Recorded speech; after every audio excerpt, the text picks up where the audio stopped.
Thanks, Vikram, for that introduction. And thank you very much, Konrad, for taking the time out. By the way, I'm absolutely loving how you've put your outfit together. And that perhaps is also the essence of the companies that you founded, right? You worked on an electronics company as well, which is called Urban Years. And ladies and gentlemen, Marshall as well, the electronics company. That was also his company. So he's the man behind all the design excellence and engineering that you're seeing. So huge round of applause for Konrad. By the way, some really, really shocking statistics, in that presentation that we just saw. And definitely would love to have the company venture here in India as well, given the kind of pollution levels, marine pollution levels that we're hearing of.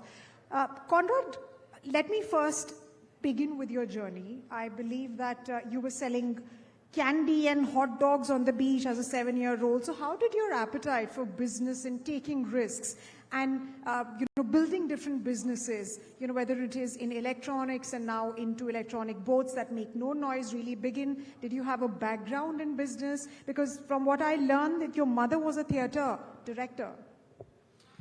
Yeah, I didn't come from a rich family.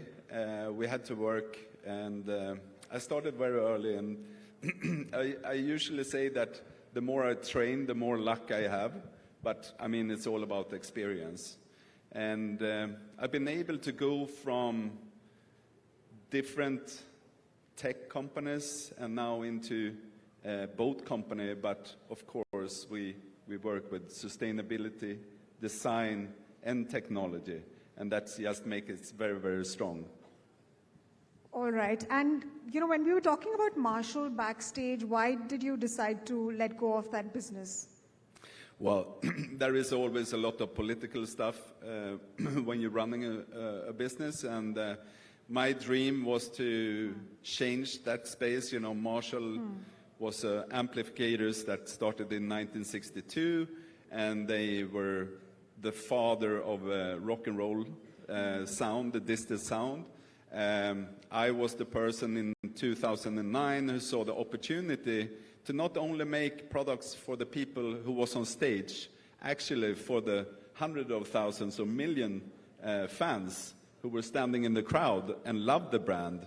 And I came up with making the headphones and speakers, sold 20 million products in 10 years.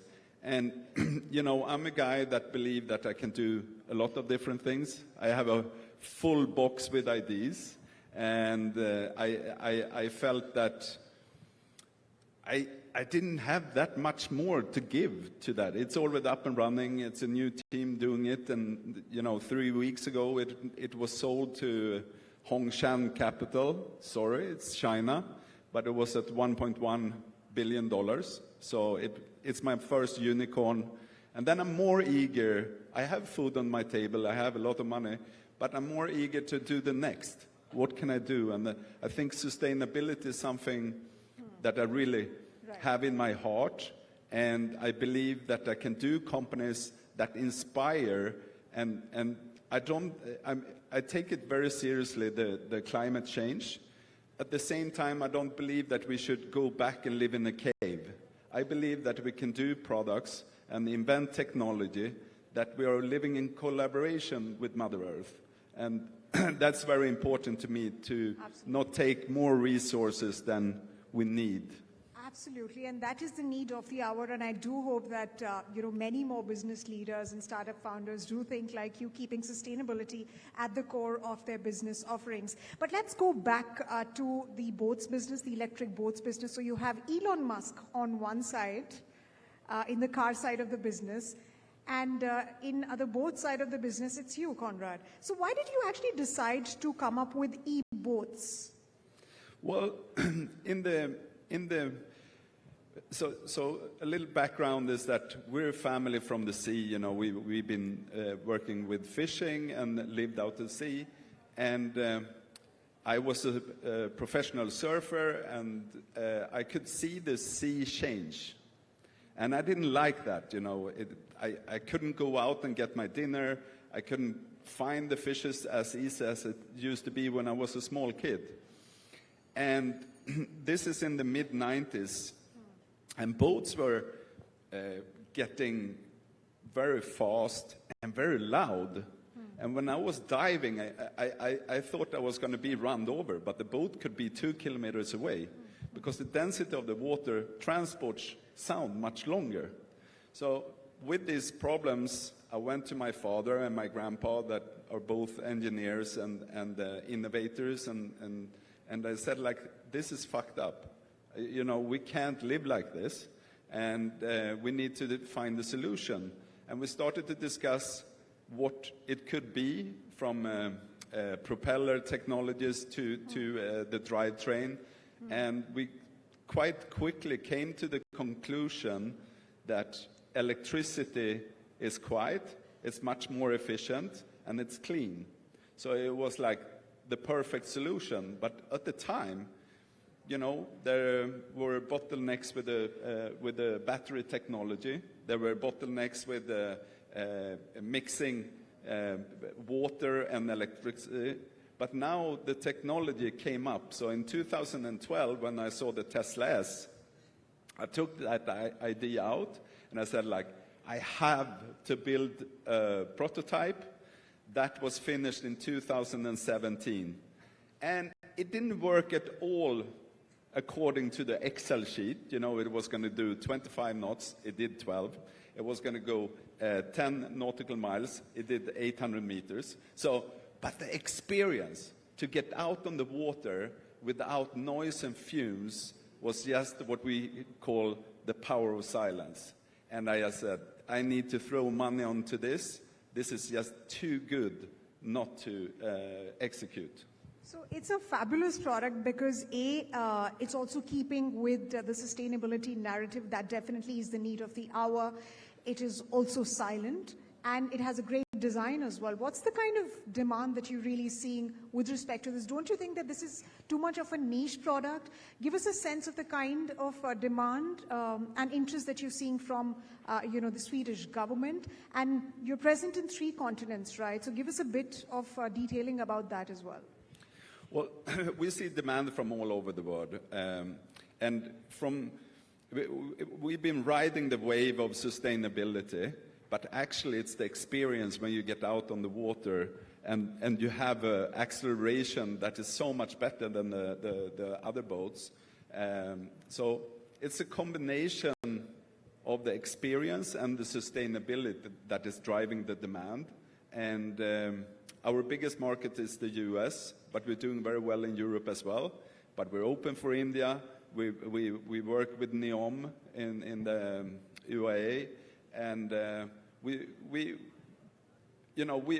just about going from a startup to a scale up. So our first factory, X-Shore 1, is built, but it's modular, and we can bring that blueprint to other parts of the world and build boats here as well. But do you plan to go beyond boats at some point in time to make it more mainstream? I mean, we are looking at different developments, but right now we're focusing on growing the business. The world can gain significantly from that. Sorry? The world can significantly look at gaining from that if we have multiple players within the sustainability ecosystem. Can you imagine when you're going to a lot of the hotels, you're getting picked up by a speedboat that it's a terrible trip to the hotel for the experience.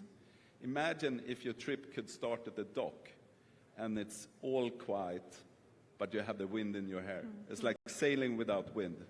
And that is what we're selling. Okay. Now, Konrad, I have to talk about one of the things that you've mentioned about building your company. You said in one of the interviews that you had to sleep in your car after your company went to the wall, and that being in love with your business is a peril. Why? No, but this is in 2004, and I was working with lifestyle and fashion and snowboards and stuff. And I was in love with the business, and that business went bankrupt. So I woke up one day in my car with my dog, and basically everyone else left. And after that, I realized that I can work with passion, but it's business every day. And this was one part why I sold my part of Marshall at a certain time. as well. Even if I architected the deal that Sound Industries bought Marshall and I created $900 million in 24 months, it's a different story. But you know, everything is not about money. It's important that you also work for a better future that we all can be proud to give to our children and the next generations. You know, that's a fantastic way to think, Marshall. And the reason why I was asking you that question is because one really needs to give their everything to be able to build something of value. On that note, thank you very much for sharing your insights on how you're building these very diverse set of businesses with sustainability at the core. Ladies and gentlemen, thank you very much. Konrad, thank you so much. Pleasure having you here.